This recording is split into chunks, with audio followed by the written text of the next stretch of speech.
आप देख रहे हैं मिड कैप मंत्र। मिड कैप मार्केट का पूरा एक्शन लेकर आएंगे, लेकिन पहले देख लेते हैं हेडलाइन।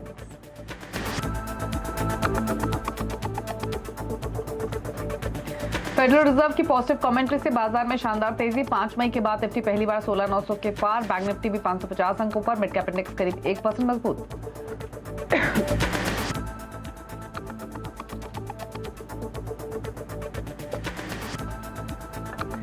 बाजार में चौतरफा तेजी। निफ्टी आईटी 2.5% ऊपर। माइंट्री एलटीआई एलटीएस में 3% ज्यादा का उछाल। फाइनेंशियल सर्विसेज मेटल स्टॉक्स में भी रफ्तार। बजाज फाइनेंस बजाज फिनसर्व में 9% की तेजी। बजाज फिनसर्व ने पेश किए अच्छे नतीजे। पहली तिमाही में मुनाफा 57% बढ़ा। 1 पर 1 बोनस और 1 पर 5 शेयर स्प्लिट का भी ऐलान। उधर शानदार मैनेजमेंट कमेंट्री से रॉकेट हुआ बजाज फाइनेंस। मिले जुले रहे नेस्ले श्री सीमेंट के नतीजे। दोनों कंपनियों का मुनाफा मार्जिन अनुमान से कम बढ़ा, लेकिन आय में सुधार। अब डॉक्टर रेड्डी समेत 2 निफ्टी कंपनियों के रिजल्ट्स का इंतजार। अनुमान के मुताबिक रहे जुबिलेंट फूड्स के नतीजे। पहली तिमाही में कंपनी का मुनाफा 64% बढ़ा। मार्जिन में भी दिखा सुधार। लाइक फॉर लाइक ग्रोथ भी 28% रही। नतीजों के बाद शेयर 6.5% ऊपर। पहली तिमाही के कमजोर नतीजों से 5% फिसला बायोकॉन। बना एफएनओ का टॉप लूजर। कंपनी के मार्जिन पर दिखा दबाव। सब्सिडरी सिंजन का शेयर भी नीचे।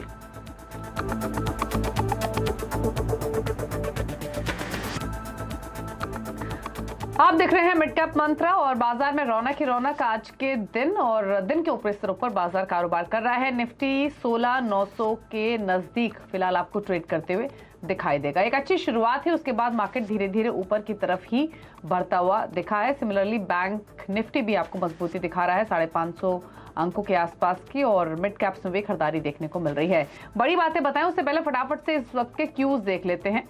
हालांकि फेड की जो पॉजिटिव कमेंट्री रही है उसकी वजह से ही हमने ये रौनक आते हुए देखी है, लेकिन मार्केट्स कैसे रिएक्ट कर रहे हैं वो देखते हैं। एशियन मार्केट्स को देखेंगे फटाफट से, तो निक्केई 1.25% ऊपर है। शंघाई में 1.25% की बढ़त है। कॉस्पी ऑलमोस्ट 1% ऊपर कारोबार कर रहा है। सिर्फ हैंगसेंग है जो लाल निशान में दिखाई देगा आपको, या ताइवान है जहां पर 1.25% की कमजोरी दिख रही है। अमेरिका के फ्यूचर्स देखेंगे तो डाउ फ्यूचर्स बिल्कुल फ्लैट ट्रेड कर रहे हैं, और नेस्डेक फ्यूचर में भी आपको सिमिलर रुझान दिखाई देगा। तो यहाँ से अमेरिका के फ्यूचर्स से भी कोई बहुत तेजी या मंदी के इंडिकेशन नहीं दिख रहे हैं। फ्लैटिश टोन पर ही वहां पर ट्रेडिंग होती हुई दिख रही है। तो चलिए फटाफट से बाजार की बड़ी बातें आपको बता देते हैं। फेड का जो कमेंट्री पॉजिटिव रही है उसके बाद एक अच्छी तेजी हमने मार्केट्स में आते हुए देखी है। निफ्टी 16,900 के पार कारोबार कर रहा है। 16,900 के आसपास आपको ट्रेड करते हुए दिखेगा। बैंक निफ्टी 500 पॉइंट्स ऊपर है। मिड कैप इंडेक्स भी 1% मजबूत है। आज के सेशन में फाइनेंस स्टॉक्स, आईटी स्टॉक्स में काफी अच्छी तेजी है। ऑटो, हेल्थ केयर स्टॉक्स, हालांकि यहाँ पर आपको हेल्थ केयर स्टॉक्स फिसलते हुए दिखाई देंगे आज के सेशन में, लेकिन मेटल, रियल्टी, कंज्यूमर स्टॉक्स यहाँ खरीदारी आज के सेशन में बनी हुई है। मिड कैप्स में कई पॉकेट्स हैं।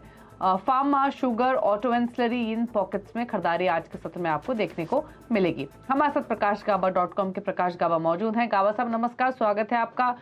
16,900 के ऊपर टिकने की कोशिश तो कर रहा है निफ्टी, लेकिन उन्हीं लेवल्स के इधर उधर आपको घूमता हुआ फिलहाल दिखाई देगा। रिमेनिंग सेशन के लिए क्या व्यू है निफ्टी पर? Good afternoon. ऐसा लगता है कि अगर 16,900 के ऊपर चला जाएगा, रुकेगा, फिर एक शॉर्ट कवरिंग का और एक पुल मिलेगा करीब 17,000 के बाद, क्योंकि यहाँ पर थोड़े शॉर्ट्स ट्रैप हो सकते हैं। अब भी शॉर्ट्स हैं सिस्टम में। 16,900 के ऊपर थोड़ा रहा, आधा घंटा रहा, तो लास्ट आवर के ट्रेडिंग में शायद एक 17,000 तक देखेंगे। फिलहाल तो ठीक ही नजर आता है, लेकिन यहाँ पर एक क्रूशियल जगह है। 16,900 को पार करना जरूरी है अगर बाय करना है। ठीक है, तो 16,900 को पार करके टिकेगा तो खरीदारी आप कर सकते हैं। 17,000 लाइकली है, लेकिन 16,900 एक इंपॉर्टेंट लेवल रहेगा निफ्टी के लिए।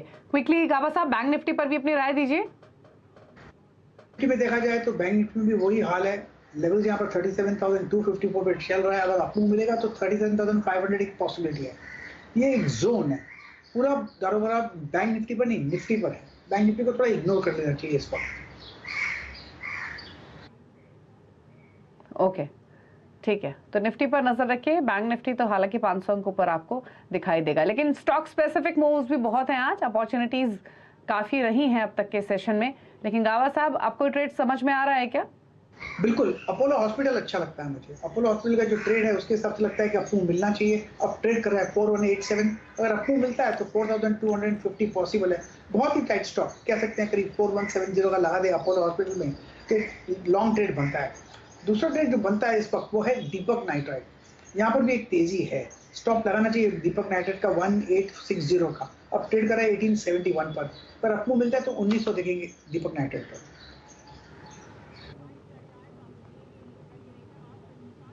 ओके, तो दीपक नाइट्राइट और अपोलो हॉस्पिटल्स, ये दो स्टॉक्स हैं जहां पर आप खरीदारी कर सकते हैं। ये दो ट्रेड्स गाबा साहब ने रेकमेंड किए हैं। लेकिन चलिए मिड कैप्स का हाल आपकी स्क्रीन पर लेकर आते हैं। एक बार दिखा देते हैं इंडेक्स को, और इंडेक्स आपको 1% ऊपर दिखाई देगा, लेकिन पॉकेट्स काफी सारी हैं आज जहां पर तेजी है। शुरुआत करेंगे फाइनेंशियल स्पेस के साथ। बजाज फिनसर्व, बजाज फाइनेंस तो लीड कर ही रहे हैं इस पूरे ही पॉकेट को, लेकिन बाकी स्टॉक्स में भी तेजी का मूड बना हुआ है। वो सेलेक्टिव स्टॉक्स एनबीएफसी से जहां पर तेजी है उसमें मुथूट फाइनेंस 2.5% ऊपर है। 3% का मूव आपको एमएनएम फाइनेंशियल में दिखाई देगा। होम फर्स्ट फाइनेंस भी आपको 4.25% ऊपर कारोबार करते हुए दिखेगा। बैंक स्टॉक्स में भी मोमेंटम पॉजिटिव है आज, और PNB, union bank, IDFC first bank, बंधन बैंक ये 2% तक ऊपर आज कारोबार कर रहे हैं। आईटी में बाइंग है, और आईटी स्टॉक्स में माइंडट्री जैसे शेयर्स अच्छी परफॉर्मेंस दिखा रहे हैं, और साथ ही L and T tech, L and T Infotech, Persistent Systems यहाँ पर 5.5% तक के मूव हैं आज के सेशन में। फार्मा में again mid cap small cap stocks में तेजी दिखेगी। Novartis, Laurus lab, Fortis healthcare, Wockhardt 14.5% तक ऊपर नोवार्टिस है। बाकी स्टॉक्स भी 2.5%, 3.5% तक की तेजी दिखा रहे हैं। मेटल्स की चमक बढ़ी है आज के सेशन में, और मेटल्स में जीएसपीएल, जेएसडब्ल्यू स्टील, एनएमडीसी 2.5% तक ऊपर है। रियल्टी में डीएलएफ एक आउट परफॉर्मेंस दिखा रहा है। डीएलएफ के अलावा बाकी स्टॉक्स भी आपको हरे निशान में ट्रेड करते हुए दिखाई देंगे 1 से 2% के मूव्स के साथ, जिसमें ब्रिगेड है, ओबरा रियल्टी है, सनटेक रियल्टी है। ऑटो एंसिलरी स्टॉक्स, यहाँ पर हमने कुछ सेलेक्टिव स्टॉक्स में लगातार तेजी देखी है। आज इस लिस्ट में है जेएनए एक्सेल्स, एमआरएफ, भारत फोर्ज, सोना, बीएलडब्ल्यू, यहाँ 3.5% तक के मूव्स हैं। शुगर स्पेस में जो एक्सपोर्ट कोटा अप्रूवल की खबर आई उसके बाद तेजी दिखी है, और यहाँ श्री रेणुका शुगर्स, डालमिया भारत शुगर, उत्तम शुगर जैसे स्टॉक्स तेजी के साथ कारोबार कर रहे हैं। कुछ सेलेक्टिव स्टॉक्स मिड कैप में जो कमजोर हैं उसमें बायोकॉन पे रिजल्ट्स का इम्पैक्ट है। क्लीन साइंस 3.5% नीचे है, ग्लेक्सो फार्मा 3.25% नीचे, और अशोक लेलैंड भी 2% की कमजोरी आपको दिखा रहा है। तो बायोकॉन पे रिजल्ट्स का इम्पैक्ट है, लेकिन रिजल्ट्स पर ही फोकस करते हुए बात करेंगे हम श्रीराम सिटी यूनियन की। पहली तिमाही में कंपनी का मुनाफा 55% बढ़ा है, एसेट क्वालिटी स्थिर रही है, और इन्हीं नंबर्स पर बातचीत करने के लिए हमारे साथ श्रीराम सिटी यूनियन फाइनेंस के एमडी और सीईओ वाईएस चक्रवर्ती मौजूद हैं। सर नमस्कार, स्वागत है आपका। और सबसे पहले तो अगर आपके अर्निंग्स देखें तो नंबर्स तो आपके अच्छे रहे हैं, लेकिन स्पेशली अगर हम डिसबर्सल्स के नंबर देखें तो यह सीक्वेंशियल बेसिस पे डिक्लाइन देखने को मिला है। तो इसके पीछे क्या की रीजन रहा, और डिसबर्सल्स को लेकर आउटलुक भी क्या है?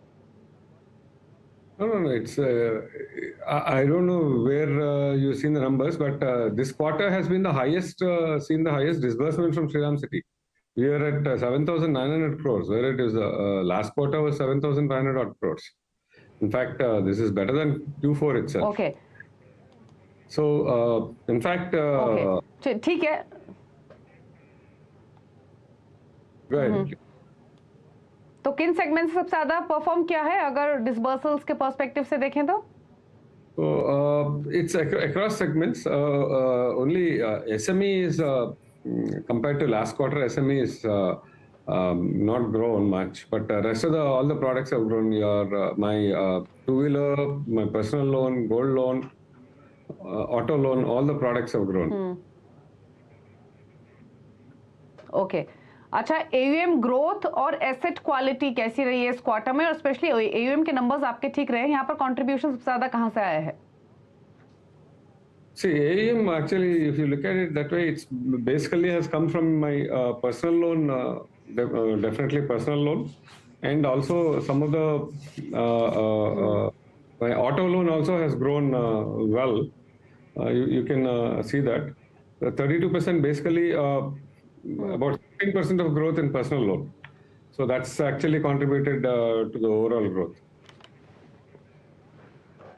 ठीक है, तो सेगमेंट्स तो काफी हैं, लेकिन कौन से 2-3 सेगमेंट्स रहेंगे जिन पर आपका फोकस रहेगा गोइंग फॉरवर्ड? क्या ये एसएमई लोन्स होंगे या गोल्ड लोन पोर्टफोलियो को ही और एक्सपैंड करेंगे? क्या स्ट्रैटेजी है? Basically, SME loan, the focus will continue on SME. Gold loan, we are expanding our network. So another 3 to 6 months Okay. before we see the result. And of course, the personal loan to an existing customer that we are focusing on. Okay, तो overall growth को लेकर क्या expectations हैं, और साथ ही specially SME loan book की बात करें तो क्या ग्रोथ आप एक्सपेक्ट कर रहे हैं? अगर इस अगले 1 साल की बात करें या अब से जो ये फाइनेंशियल ईयर क्लोज होगा तब के आउटलुक लेना चाहें तो? So we are looking at least anywhere between 20 to 25% growth in the SME loan book. Okay, ठीक है। अच्छा, एक चीज और, ये जो गोल्ड लोन पोर्टफोलियो की आपने बात कही कि आप इसको एक्सपैंड कर रहे हैं, ऑलरेडी फोकस है, तो क्या आपका फोकस और कैटेगरी ऑफ प्रोडक्ट्स इंट्रोड्यूस करने का रहेगा या फिर और एक्सपैंड किस तरीके से करेंगे इस सेगमेंट में? क्या और ब्रांचेस खोलने का भी कोई प्लान है अगर गोल्ड पोर्टफोलियो की स्पेशली बात करें? We are not going to open any new branches. We have an existing branch network where gold loan is not available. So we want to, the first priority is to take gold loan to all the branches. So that's about another 400 branches. Okay. तो where I need to take तो जैसे आपने बताया sir कि usually ये इस quarter में जो आपकी डिसबर्समेंट्स ग्रोथ रही है वो हाईएस्ट एवर रही है, तो कुछ टारगेट्स FY23 के लिए? See, we are looking at least 30, anywhere between 32 to 35,000 crores this year disbursement. Okay, अच्छा, ये क्रेडिट कॉस्ट को लेकर क्या आउटलुक है? So it's you see that it's declining steadily. So it's about 2.69% this quarter. So we are the collections have been really good, and the portfolio is performing. So you'll see a declining number going forward every quarter. Okay, ठीक है, चलिए, शुक्रिया mister चक्रवर्ती आने के लिए show में और अपने रिजल्ट्स पर बातचीत करने के लिए। तो नंबर्स अच्छे रहे हैं, डिसबर्समेंट्स को लेकर थोड़ा कंफ्यूजन था, लेकिन जैसे मिस्टर चक्रवर्ती ने क्लियर किया कि हाईएस्ट एवर डिसबर्समेंट्स रहे हैं इस क्वार्टर में और आगे का आउटलुक भी अच्छा है। स्टॉक आपको 32 रुपए ऊपर कारोबार करते हुए दिखाई देगा। लेकिन इस बीच रिजल्ट्स देख लेते हैं। डॉक्टर लाल पैथलैब्स के नंबर्स एक्सपेक्टेशन से लोअर साइड पर लग रहे हैं। जो मुनाफा है कंपनी का वो 58 करोड़ के आसपास आया है। एक्सपेक्टेशंस थी कि 71 करोड़ ये का नंबर कंपनी पोस्ट कर सकती है। तो जो आंकड़ा मुनाफे का आता हुआ दिखाया वो अनुमान से कम। स्टॉक वापस लाल निशान में फिसलते हुए, हालांकि सुबह से भी कोई बहुत एक्शन में था नहीं, लेकिन अब 2150 के आसपास कारोबार कर रहा है। कंसोलिडेटेड मुनाफा जो है वो घटा भी है, इनफैक्ट 134 करोड़ से घटकर ये 57 करोड़ के आसपास आया है। एक्सपेक्टेशंस हालांकि 71 करोड़ के आसपास की थी। अब ये 2134 पर ट्रेड कर रहा है। गाबा साहब का डॉक्टर लाल पैथलैब्स को देखेंगे, नंबर्स सो फार जो फिगर्स आई हैं वो तो एक्सपेक्टेशन से लोअर साइड पर रही हैं। स्टॉक लाल निशान में और फिसलता हुआ दिख भी रहा है। क्या व्यू है इन लेवल से? कल तो अच्छा लग रहा था, लेकिन आज थोड़ा साइडवेज प्रॉफिट बुकिंग है। लेकिन मैं कहूँगा बेसिक स्ट्रक्चर डॉक्टर लाल पैथलैब्स का वीक है, तो मेरे ख्याल से अवॉइड करें तो अच्छा रहेगा। ओके, तो अवॉइड करना चाहिए डॉक्टर लाल पैथलैब्स। फिलहाल 2140 पर ट्रेड कर रहा है। रिजल्ट्स आ चुके हैं। रिजल्ट्स के जो फिगर्स आए हैं उसमें आय भी आपको बता दें, आय भी घटती हुई दिखी है। 606 करोड़ से घटकर 502 करोड़ की आय कंपनी की रही है इस क्वार्टर में। अब 2130 पर ये आपको ट्रेड करते हुए दिखेगा। लेकिन चलिए इस बीच कुछ और स्टॉक्स पर राय ले लेते हैं गाबा साहब की, और राय लेंगे उससे पहले एक ब्रेक के लिए भी रुक जाते हैं, और ब्रेक के उस पर हमारे साथ नीरज जी जुड़ेंगे और उनसे समझेंगे कि बाजार की ओनरशिप कैसे बदल रही है। तो एक खास रिसर्च आपके लिए एक छोटे से ब्रेक के बाद।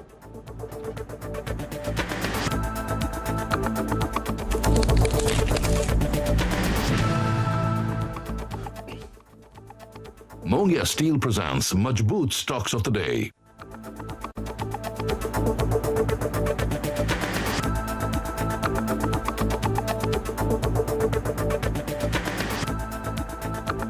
वाह डॉक्टर साहब, आप तो जीनियस हो। अच्छा, शेयर कौन सा लूं?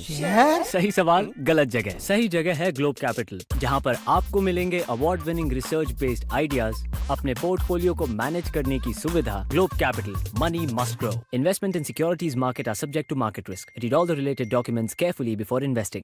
ऐसे केस में बोलना बहुत मुश्किल होता है कि कौन हीरो कौन विलन। पर आपके घर का हीरो है मोयरा सरिया, जो रखे भूकंप और जंग जैसे विलन से आपके घर को सुरक्षित। मैं हीरो हूं तेरी कहानी का। मोयरा सरिया, प्राउड टू एसोसिएट विद एक विलेज रिटर्न। आपके नजदीकी सिनेमा घरों में 29 जुलाई। As markets gain momentum, so can your portfolio. Presenting ICICI Prudential Nifty 200 Momentum 30 ETF and ICICI Prudential Nifty 200 Momentum 30 Index Fund that aims to capitalize on existing market trends by investing in top 30 companies within the Nifty 200 Index. Mutual fund investments are subject to market risks. Read all scheme-related documents carefully. देश के आधुनिक अस्पतालों से उठ रही है एक ही आवाज, आभार। विश्व स्तरीय शिक्षा संस्थानों से आ रही है एक ही आवाज, थैंक यू। भारत में उभर रहे नए उद्यमी बोल रहे हैं एक ही बात, धन्यवाद आलू। विकास से रोशन हो रहे गांवों से आ रही है एक ही आवाज, धन्यवाद। देश का ईमानदार टैक्स पेयर राष्ट्र निर्माण में बहुत बड़ी भूमिका निभाता है। ये धन्यवाद है आपको समय पर अपना आयकर भुगतान करने के लिए, जिससे देश का फिजिकल और सोशल इंफ्रास्ट्रक्चर बेहतर हो रहा है। 31 जुलाई 2022 तक अपने इनकम टैक्स रिटर्न अवश्य फाइल करें, ताकि आपको भी इसके लाभ मिल सकें। वह व्यक्ति व संस्थाएं जिनके खाते टैक्स ऑडिट के लिए उत्तरदायी नहीं हैं, उन्हें 31 जुलाई 2022 तक अपना रिटर्न दाखिल करना अनिवार्य है। अपनी रिटर्न फाइल करने के लिए लॉग ऑन करें www.incometax.gov.in पर। आयकर विभाग द्वारा जनहित में जारी।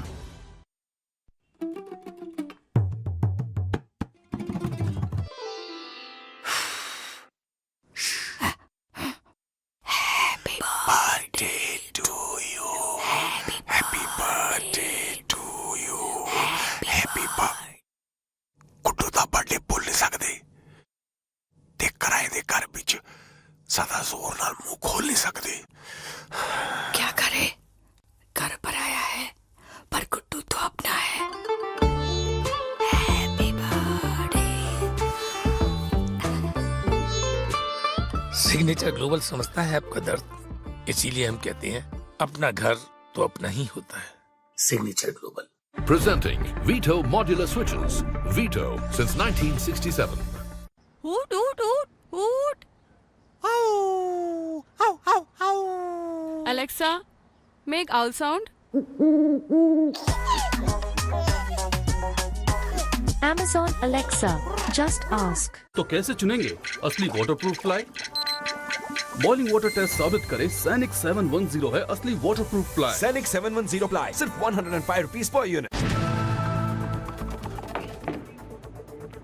आप देख रहे हैं मिड कैप मंत्रा। बाजार में तेजी का मूड बना हुआ है। 16,900 के आसपास निफ्टी फिलहाल आपको कारोबार करते हुए दिखाई दे रहा है। लेकिन अब बात करते हैं खास रिसर्च की। दरअसल एफआईएस की बिकवाली भारतीय बाजारों में जारी है और इस वित्त वर्ष की पहले 3 में से विदेशी निवेशकों ने 1,53,000 करोड़ रुपए की भारी बिकवाली की है। तो एफआईएस की बिकवाली के बीच बाजार में कितना बदला है हिस्सेदारी का पैटर्न, ये बताने के लिए नीरज बाजपेयी हमारे साथ मौजूद है। तो नीरज जी बताइए, क्या एनालाइज किया आपने और क्या आंकड़े सामने आए? देखिए, एफआईएस की जो लगातार बिकवाली पिछले 1-1.5 साल से चल रही है, उससे ये पता लगता है कि जो टोटल मार्केट हमारा है उसमें ओनरशिप किसकी कितनी है। तो एफआईआई की जो टोटल होल्डिंग है उसमें कितनी कमी और बढ़ोतरी हुई है। तो स्क्रीन पे आपके सामने जो फिगर्स हैं, इसमें 2 क्वार्टर को हमने कंपेयर किया। जो लेटेस्ट नंबर है वो मार्च 2022 तक का है, इससे पहले दिसंबर 2021 तक का है। अगर इसमें आप देखें तो एफआईआईज ने अपनी बिकवाली जारी रखी है और उसका असर ये पड़ा है कि मार्च 2022 तक जो है उनकी हिस्सेदारी 0.5% घट गई है, 19.2% हुई है। एनएससी यूनिवर्स के अंदर जो लिस्टेड कंपनीज हैं उसके मार्केट कैप के हिसाब से है। और इससे पहले अगर आप देखिए दिसंबर क्वार्टर में 19.7 था, वहाँ भी 0.8% उससे पहले के क्वार्टर के मुकाबले कमी आई थी। तो यानी सीक्वेंसली उन्होंने अपनी होल्डिंग कम की है। लेकिन उसी के कॉन्ट्रेरी अगर आप देखें तो डोमेस्टिक फंड्स, म्यूचुअल फंड्स ने अपनी हिस्सेदारी बढ़ाई है 0.3% और ये साफ दिखता था कि जब SIPs के फिगर्स हम लोग 12,000 करोड़ के आसपास के एवरेज हर महीने देखते थे तो वो साफ आपको इस नंबर्स में दिखता था। लेकिन इसमें सबसे स्मार्ट प्ले हमारे रिटेल इन्वेस्टर्स का है, जो बिल्कुल सेम स्टडी ग्रोथ है। 9.7% पहले वाले क्वार्टर में थे, यानी दिसंबर क्वार्टर में भी, और इस क्वार्टर में भी मार्च 2022 में था, इसमें भी 9.7% है। उससे पहले वाला जो क्वार्टर था उसमें उन्होंने थोड़ी सी हिस्सेदारी बढ़ाई थी, यानी जो दिसंबर क्वार्टर से पहले क्वार्टर था उसके मुकाबले में थोड़ी बढ़ी थी। लेकिन इस बार एकदम स्टेडी है और ऐसा होप है, चूंकि डेटा हमेशा 1.5-2 महीने लैग से आता है, तो जो करंट क्वार्टर फाइनेंशियल ईयर का चल रहा है, जो अभी खत्म हुआ है 30 जून को, उस क्वार्टर में भी आई एम श्योर कि FIIs ने अपनी शायद हिस्सेदारी घटाई होगी, डोमेस्टिक फंड ने बढ़ाई होगी और रिटेल ने थोड़ी शायद कम की होगी, क्योंकि जो पैटर्न हम लोगों ने मार्केट के दौरान डेली नंबर ट्रैक करके हम लोग देखते हैं वो साफ इस ओर इशारा करता है। अब एक बार आपके सामने मैं फाइनेंशियल ईयर जो 2023 का पहला क्वार्टर खत्म हुआ है उसके नंबर रखता हूँ, उससे अंदाजा लगेगा कि जो अगले नंबर आएंगे इस क्वार्टर के हिसाब से FII होल्डिंग्स के, वो आपको समझ में आएगा। तो लगभग 1.5 लाख करोड़ की बिकवाली उन्होंने अप्रैल में जून 3 महीने में नए वित्त वर्ष में की है। फिगर्स आपके सामने हर महीने देखिए, अप्रैल में उन्होंने 40,000 करोड़ बेचा, फिर मई में उन्होंने 54,000 करोड़ बेचा और उसके बाद जून में उन्होंने 58,000 करोड़ की बेचा। तो तीनों को अगर आप जोड़ दें तो 1.5 लाख करोड़ से ज़्यादा की बिकवाली उन्होंने पहले क्वार्टर में की है। और यही नंबर आपको जब कंसोलिडेटेड NSE यूनिवर्स में FII की होल्डिंग का आएगा तो वो आपको दिखेगा। इसमें और डिटेल्स नंबर में आप देखेंगे तो जो प्रोमोटर्स थे उन्होंने भी स्लाइटली अपनी हिस्सेदारी कम की है। बैंक्स, इंश्योरेंस कंपनीज और फाइनेंशियल इंस्टीट्यूशंस उन्होंने थोड़ी थोड़ी बढ़ाई है। तो ये इस नंबर का इंटरप्रिटेशन है। अब सवाल ये उठता है कि क्या ये ट्रेंड बदलेगा, FII की होल्डिंग रुकेगी? तो जो जुलाई के महीने के नंबर्स हमको दिख रहे हैं वो थोड़ा सा स्टीडी होते हुए दिख रहे हैं, तो ये आप एक्सपेक्ट कर सकते हैं। लेकिन ये नंबर बहुत लैग से हमें दिवाली के आसपास पता चलेगा। लेकिन फिलहाल इस क्वार्टर के भी नंबर में ऐसा लगता है कि FII ने अपनी होल्डिंग इंडियन मार्केट में थोड़ी और कम की होगी। और इसका एक बड़ा इंटरप्रिटेशन ये है कि जिस तरीके से प्लाइट हुआ है, करेंसी हमारी डिप्रिशिएट हुई है, पैसा बाहर निकला है, तो उसकी वजह से FIIs ने अपनी बिकवाली की है। बिल्कुल, तो इंटरेस्टिंग है ये फिगर्स और इसी से यही समझ में आता है कि FIs, इनफैक्ट ये नंबर्स क्लियरली शो भी कर रहे हैं जो नीरज जी ने बताया कि FIs ने तो होल्डिंग कम की है लेकिन म्यूचुअल फंड्स ने खरीदा है, इसीलिए जो हिस्सेदारी है म्यूचुअल फंड्स की वो 7.4% से बढ़कर 7.7% पर पहुंची है। हालांकि FIs की 19.7% से घटकर 19.2% रही है। मार्च तिमाही तक के आंकड़े हैं। शुक्रिया नीरज जी ये डिटेल्स और ये पूरी चर्चा समझाने के लिए। चलिए इस बीच एक बार फटाफट से मार्केट पर एक नजर डाल लेते हैं और गाबा साहब का एक व्यू भी ले लेते हैं। निफ्टी अगेन 16,900 के आसपास ट्रेड करते हुए दिखाई दे रहे हैं, 903 के आसपास। गाबा साहब आपने बताया कि अगर 16,900 के ऊपर टिकता है तो लेना चाहिए, उस स्थिति में टारगेट्स क्या होंगे निफ्टी पर? नॉर्मल होना चाहिए 17,000 का, क्योंकि आज एक्सपायरी है इसलिए 17,000 की तरफ खींच के ले जा सकता है। 16,950 17,000, लेकिन 16,900 के ऊपर होना जरूरी है, फिर एक शॉर्ट कवरिंग आएगी। तो यहाँ पर भी ये थोड़ा चांस है, लेकिन 16,000 आज का हाई पार कर लेता है, वो एक इजी जगह बन जाती है खरीदने की। ठीक है, तो 17,000 लाइकली है, लेकिन इन लेवल्स के ऊपर टिकना चाहिए थोड़ी देर और ऊपर बढ़ना चाहिए, यही कंडीशंस हैं। शुक्रिया गाबा साहब, सभी स्टॉक्स पर, मार्केट्स पर अपनी राय दी आपने और फटाफट से अब खिलाड़ी नंबर 1 का अपडेट भी आपके सामने लेकर आते हैं रिटर्न की स्थिति जो तीनों खिलाड़ियों के बीच में मुकाबला चल रहा है। हालांकि हमने देखा था कि तीनों खिलाड़ी की ओर से अब तक पॉजिटिव रिटर्न्स आते हुए दिख रहे थे, जिसमें लीड कर रहे थे विभोर शुरुआत से ही। अभी तक के रिटर्न की स्थिति क्या है वो एक बार फटाफट से देख लेते हैं। आज तो इनफैक्ट मार्केट तेज भी है, तो जो हमारे खिलाड़ी हैं उनकी तरफ से रिटर्न्स भी आपको उसी तरीके से आते हुए दिखाई देंगे। लेकिन फिलहाल की स्थिति में लीडिंग पोजीशन में विभोर ही हैं 8% के रिटर्न के साथ। दूसरे पायदान पर है मनीष 3.25% के रिटर्न्स और गौरव 0.5% के रिटर्न इनका पोर्टफोलियो लैंड कर रहा है। लेकिन तीनों खिलाड़ियों की ओर से पॉजिटिव रिटर्न फिलहाल। रुक रहे इसी के साथ एक ब्रेक के लिए। ब्रेक उस पर आप देखिए न्यूयॉर्क कंपनी और न्यूयॉर्क कंपनी में आज बातचीत करेंगे VIP इंडस्ट्रीज के चेयरमैन दिलीप पीरामल से। एक ब्रेक के बाद नमस्कार।